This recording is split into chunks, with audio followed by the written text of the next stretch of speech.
السلام عليكم ورحمة الله وبركاته. مقعيق وأيان عبد الله وحقها هكاميها أولوك عربيلة ولقى أساس مقالة بارجين ما أنتو حني وضع أرينيرو مهم أو كسعة تدكيك سوماليات وسكول يعني لغة أو سوماليات كوهذا شو كود هورا داني اسكي بلابو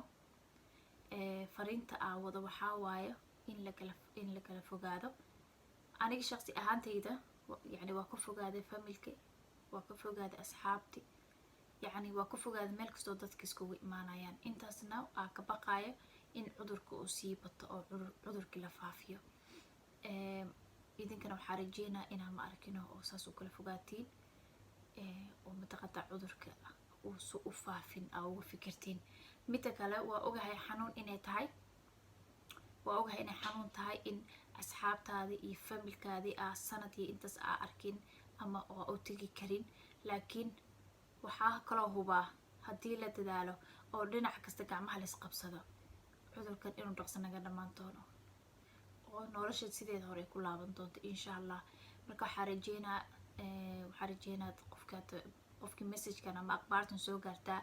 inuu insha Allah ku dadaalo inta tabartiisa inuu dad u tagin in isiga loo imaanin asxaabula helbo si cudurkan uu dhaqso nooga dhamaado insha Allah. arrin fudud ma aha laakiin waa arrin muhiim ah inaan ku dhaqaaqno. waxaa kaloo jira sidaa ogtiin haddii oo saas haddii la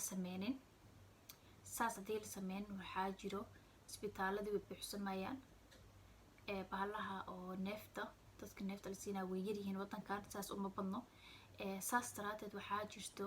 in laga yaabo hadhow hada dadka loo waayo daryeel caafimaad marka qofka yani cudurka hadduu bato sababta isbitaaladina saas uma weyna wadankan. marka saas daraateed ay extra muhiim u sii tahay in la kala fognaado in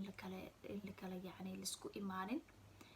idinkana waxaa rajeynaa run ahaantii maasha Allah dad firiiriin baa tihiin dad fiican baa tihiin dadkayga jeclaha tihiin yani qof Soomaali oo ma arkin oo cudurka soo dhinta wallahi kulligeen oo dhan oo xanuujinaa inkastoo dhimashada ay tahay kullu nafsu daawatul mawt laakiin aad dadaalno qof kasta Soomaali meesh kasta ka imaatid walaalkii walaashii taa ku jeclahay saas daraateed walaalayaal is ilaalino aan isku imaanin ana xafladi iyo waxa ma aana dhiganin aad dadaalno insha Allah. wixii kaloo akhbaar ahna waxa kala socon kartiin FOE markasta way soo geliyaan waa Folk Health Institute health directorate website kooda waa gali kartiin health Norge waa gali kartiin kamunka aad degantahay meeshiisa ku qor haddii aad gashid oo arki kartaa Facebook social media meel kasta way ku jiraan. marka xarijeena ina idinkana shuruuda oo yani koronaha ina la raaco si loo dadaalo maasha Allah in isku wada xirnaado saas baan rajeynaa. videogan aad walaaladu ku soo gaara fariintan si share garay si qaybi si dadka kale uu gaaro ana is ilaalin insha Allah ilaahay ani ilaaliya. السلام عليكم ورحمة الله وبركاته.